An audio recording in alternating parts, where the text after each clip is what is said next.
पांचवें स्कंद में सारे नरकों की व्याख्यान सुनने के बाद परीक्षित महाराज के हृदय बहुत विचलित हो गया। हम वो वर्णन नहीं करेंगे क्या क्या होता है नरक में, आप पढ़ सकते हैं पांचवें स्कंद में भागवतम के। लेकिन बहुत दर्दनाक वर्णन है, किस प्रकार आत्मा को यातनाएं दी जाती हैं, किस प्रकार गर्म तेल में आत्मा को पकाया जाता है, शरीर को पकाया जाता है। पहले एक यातना शरीर ही मिलता है, उसके बाद उस यातना शरीर में दर्दनाक तरीके से बहुत अलग अलग प्रकार की यातनाएं दी जाती हैं। हम उसमें डिटेल में नहीं जाएंगे, लेकिन वो व्याख्यान सुनने के बाद परीक्षित महाराज के हृदय में इतने विचलित हो गए कि क्या तरीका है इन बद्ध जीवों को इस नरक जैसी स्थिति में पहुंचने से रोकने का, उन्हें बचाने का। क्योंकि शुद्ध भक्त जो होते हैं इस धरती पर आते हैं, उनके मन में सिर्फ एक ही भावना होती है। क्या भावना होती है उनके हृदय में? उनके मन में सिर्फ और सिर्फ करुणा की भावना होती है कि किस प्रकार ये सारे व्यक्ति अपने जीवन के उद्देश्य को छोड़कर अपना जीवन खराब कर रहे हैं। कहां ये सब लोग भगवान के सेवा में परम आनंद को प्राप्त हो सकते हैं और कहां ये व्यक्ति इस तुच्छ आनंद में डूबे हुए हैं। जिस प्रकार अगर आप रोज 56 भोग अच्छे व्यंजन, अच्छे पदार्थ, देसी गाय की देसी घी में बने हुए पदार्थ खाते हैं, और आप देखते हैं आपकी छोटा भाई जाके सड़क में गिरे हुए पैकेटों में से बिस्किट निकाल के खा रहा है, झूठे में से कुछ कण निकाल के वो अपने पेट भर रहा है, तो क्या कैसे लगेगा आपको? कैसी भावनाएं आएंगी आपके हृदय में? आप तो रोज 56 भोग खा रहे हो, देसी घी में पके हुए खाना खा रहे हो, और आपका छोटा भाई जाके कूड़े करकट में से कुछ डाल के खा रहा है, कैसे लगेगा आपको? मन में बहुत करुणा आएगी ना। इसी प्रकार शुद्ध भक्तों को पता है कि क्या आनंद है भगवान की सेवा करने का। जिस प्रकार आप रोज 56 भोग देसी घी में तले हुए खा रहे हैं, और हम ये बद्ध जीव इस जड़ानंद के पीछे भाग रहे हैं, ये चोरी का सामान लेके और गंदा खाना खाकर, कूड़े में पड़ा हुआ खाना खाकर। तो परीक्षित महाराज के हृदय बहुत करुणा से भर गया, और इसी तरीके से व्यास देव का भी हृदय बहुत करुणा से भरा हुआ था जब वो महाभारत लिख रहे थे, जब वेद लिख रहे थे। इसी प्रकार श्रील प्रभुपाद जी का हृदय भी करुणा से भरा हुआ था जब वो पाश्चात्य देश में 1965 में भारत की धरती छोड़कर गए थे भगवान के नाम का प्रचार करने के लिए। उस समय उन्हें 3 हार्ट अटैक आए थे। जलदूता शिप में, कार्गो शिप में गए थे श्रील प्रभुपाद जी। वो भी एक टिकट जो किसी ने, सुमति महाराज जी ने उन्हें फ्री में दिया था, मुफ्त में दिया था, वो लेकर प्रभुपाद जी गए। कहां पर गए? पाश्चात्य देशों में, यहाँ पे लोग पूरे डूबे हुए हैं गलत कार्यों में। तथा रजस्तमो भावा काम लोभ अधैर्य। इसी प्रकार जब परीक्षित के मन में वो भावनाएं आई कि इन सभी जीवों का उद्धार कैसे हो, तो सुखदेव गोस्वामी से पूछने लगे, बताइए किस प्रकार इन आत्मा को बचाया जाए। तो सुखदेव गोस्वामी ने कहा कि इन सभी आत्माओं को अपना प्रायश्चिताप करना चाहिए। कुछ गलत कार्य किया है तो उसका प्रायश्चिताप करना चाहिए, प्रायश्चिताप करना चाहिए। लेकिन परीक्षित महाराज बहुत बुद्धिमान थे। उन्होंने बोला कि मैंने सुना है कि एक हाथी होता है, और वो हाथी बहुत गंदा होता है, और गंदा हाथी जाता है एक नदी में स्नान करने के लिए। और जब वो हाथी जाता है नदी में स्नान करने के लिए, 1 घंटे तक 2 घंटे तक अच्छे से अपने आप को नहलाता है, अपने आप नहाता है, और जैसे ही पूरा साफ हो जाता है, बाहर आता है, अपनी सूंड में रेत भर के दोबारा अपने ऊपर डाल देता है।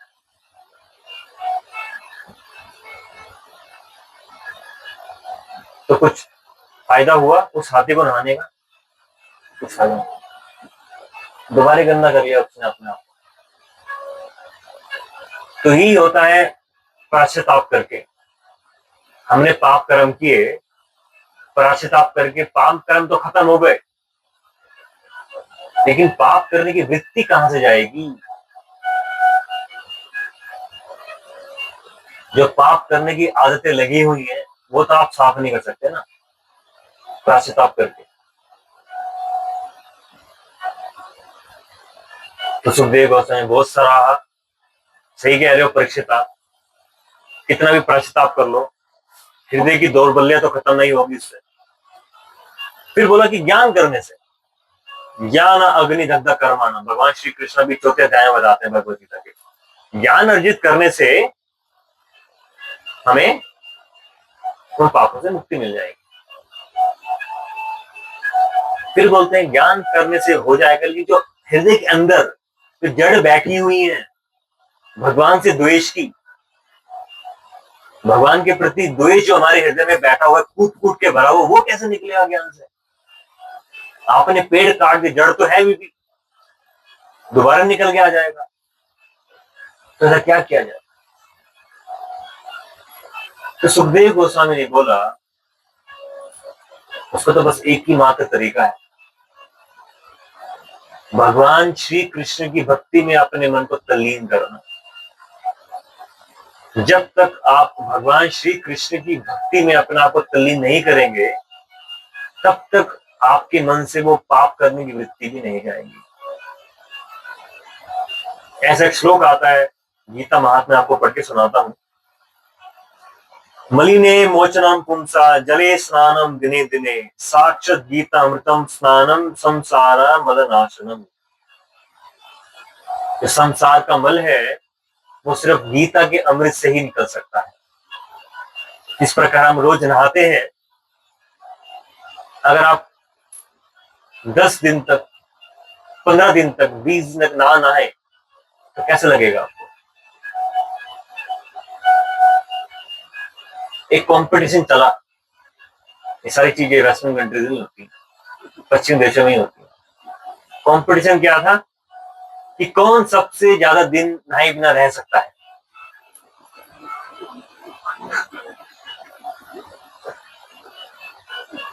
एक व्यक्ति था, उसने कंपटीशन जीता और वो 1357 मिनट नहीं नहाया।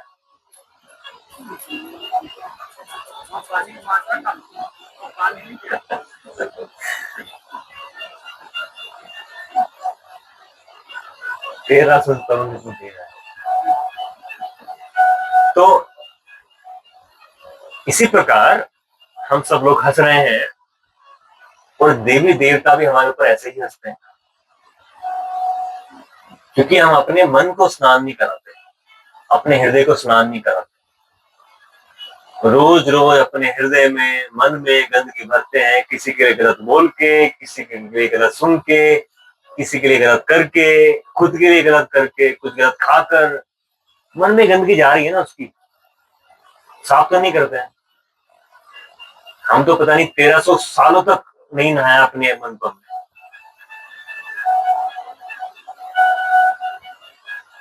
तो किस प्रकार अगर आप अपनी मन की शुद्धि नहीं करेंगे, अपने हृदय की शुद्धि नहीं करेंगे, जब तक आप, क्या होता है अगर मान लीजिए अगर आपने शरीर अपना नहीं धोया, तो परफ्यूम लगा के काम चला रहे हैं, खुश खुश खुश कर रहे हैं,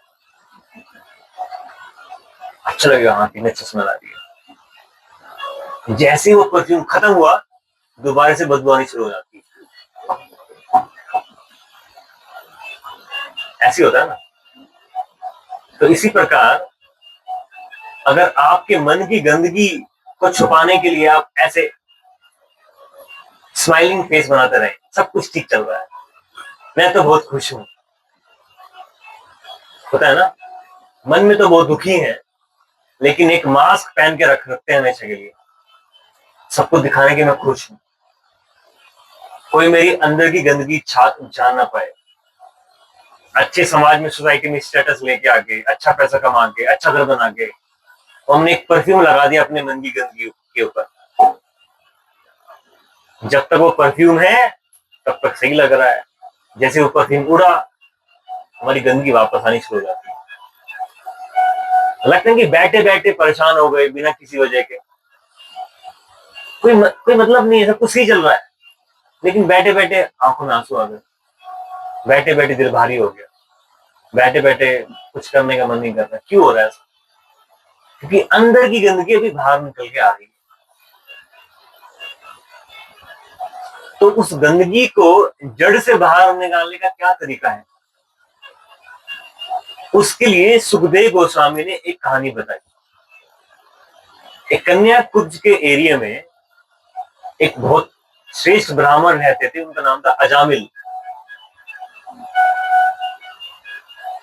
अजामिल नाम के ब्राह्मण रहते थे और वो बहुत श्रेष्ठ ब्राह्मण थे, भगवान श्री लक्ष्मी नारायण की रोज सेवा करते थे, अच्छे माँ बाप की सेवा करते थे, एक बहुत सुंदर, बहुत सुयोग्य पत्नी थी उनकी, उनकी सेवा में लगी रहती थी, एक बिल्कुल श्रेष्ठ ब्राह्मण की तरह व्यवहार था उनका, रोज शालिग्राम की स्नान कराते थे, अभिषेक कराते थे। एक दिन वो चले गए एक जंगल में भगवान की पूजा में इस्तेमाल करने के लिए पुष्प लेके आने के लिए, कि भगवान की पूजा करता हूँ, नए पुष्प लेके आता हूँ, जंगल से जाता हूँ। जैसे ही जंगल में गए भगवान के लिए पुष्प लेके आने के लिए, उसी समय उन्होंने एक शूद्र को, जो नशे में धुत था, एक वैश्य को आलिंगन करते हुए देख लिया, जो भी नशे में धुत थी। तो वो देखकर अजामिल का मन बहुत विचलित हो गया। उन्होंने कहा नहीं नहीं, नहीं देखना है मेरे को, जाग चले गए। लेकिन उनके मन में वो दृश्य चलता रहा, इतना ध्यान कर लिया उन्होंने उस वैश्य का, ध्यायते विषयान पुंसा संगाते शुभ जायते, संगात संजायते कामा, कामा क्रोधो भी जायते। जिस प्रकार भरत महाराज को एक हिरण से आसक्ति हो गई थी, इसी प्रकार अजामिल को वैश्य से आसक्ति हो गई। जिस प्रकार भरत महाराज हिरण को घर पे लेके आ गए थे, उसी प्रकार अजामिल भी अपनी पत्नी को बाहर निकालकर उस वैश्य से शादी कर ली।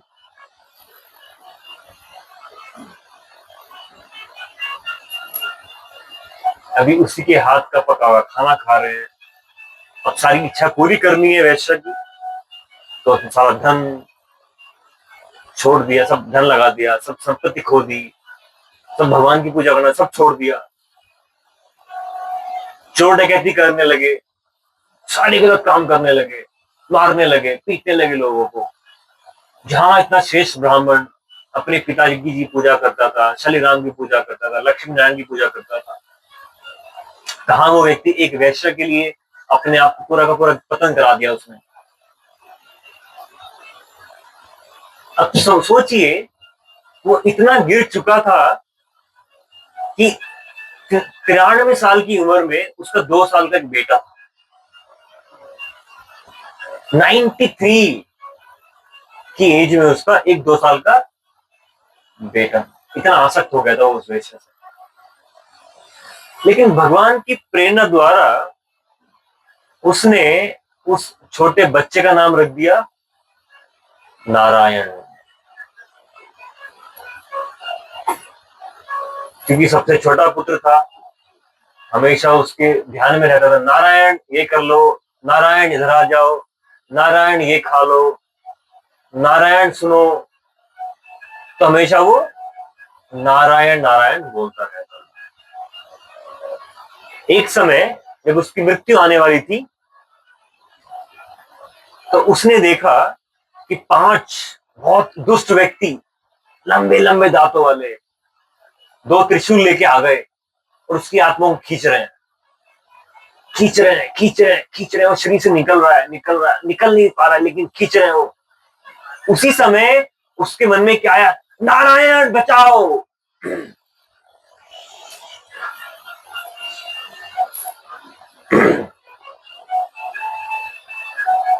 तो किसका नाम ले रहा था?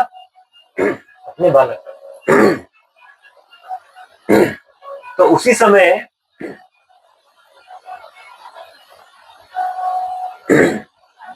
जब अपने बालक का नाम लिया, तो उसी समय उनको भगवान श्री कृष्ण के यमदूत भी आ गए। कौन आ गए? यमदूत तो आ रहे थे, तो 5 यमदूत आए थे, अभी और विष्णु दूत भी आ गए, जो भगवान जैसे दिखते थे, बिल्कुल चांद बुझाए थी। अब उनके और यमदूत के बीच में वार्तालाप हो रहा है। यमदूत बोल रहे हैं कि इसने सारे के सारे नियम का उल्लंघन किया है, सारे पाप किए हैं इसने, एक भी ऐसा पाप नहीं जिसने छोड़ दिया हो। इसका अधिकार तो हमारे ऊपर है, तुम बीच में कहां से आ गए? इसको तो हमें यमराज के पास लेके जाना है। तो विष्णुदूत ने बोला, भले ही इसने कितने भी गलत कार्य किए हों, लेकिन क्योंकि इसने हमारे परम ईष्ट देवता नारायण का नाम लिया था, तो उससे इसके सारे पाप खत्म हो गए।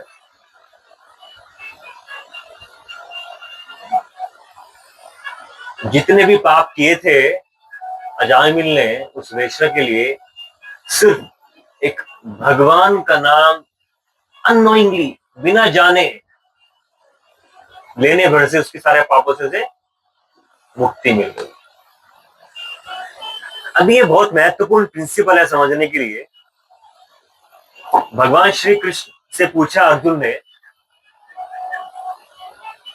हे भगवान, ऐसा बताओ कि आप बता रहे हो अपना जीवन समर्पित कर दो भक्ति करने के लिए, अपने आप को ठाकुर जी के मेरे भजन में लगाओ, मन मनाओ भक्तो भक्तो मध्याजी माम नमस्कुरु। लेकिन क्या होगा अगर मैंने भक्ति का पथ बीच में छोड़ दिया? तो भक्ति का पथ तो बहुत कठिन होता है। हमने देखा भरत महाराज जी, इतने बड़े महाराज जी के बीच में खत्म हो गया, अजामिल का हो गया, बहुत सारे ऐसे केसेस हैं। अगर बीच में मैं छूट गया तो ना तो मैं अपनी भौतिक ड्यूटी मैंने पूरी करी, भौतिक कर्तव्य का पालन किया, भौतिक धर्मों का पालन किया, ना मैं आध्यात्मिकता में सफलता प्राप्त कर पाया, तो मैं एक टूटे हुए एक क्लाउड की तरह हो गया, बादल की तरह हो गया, जो बीच में है, ना इधर का है ना उधर का, ना तो गिर सकता ना साथ नहीं चल सकता। तो फिर भगवान ने कहा, श्री कृष्ण ने कहा अर्जुन को कि इस पथ पर जो भी चलता है उसको कभी भी नाश नहीं होता है। इसमें आपका परमानेंट स्पिरिचुअल बैंक अकाउंट खुल जाता है। क्या खुल जाता है? Permanent spiritual bank account.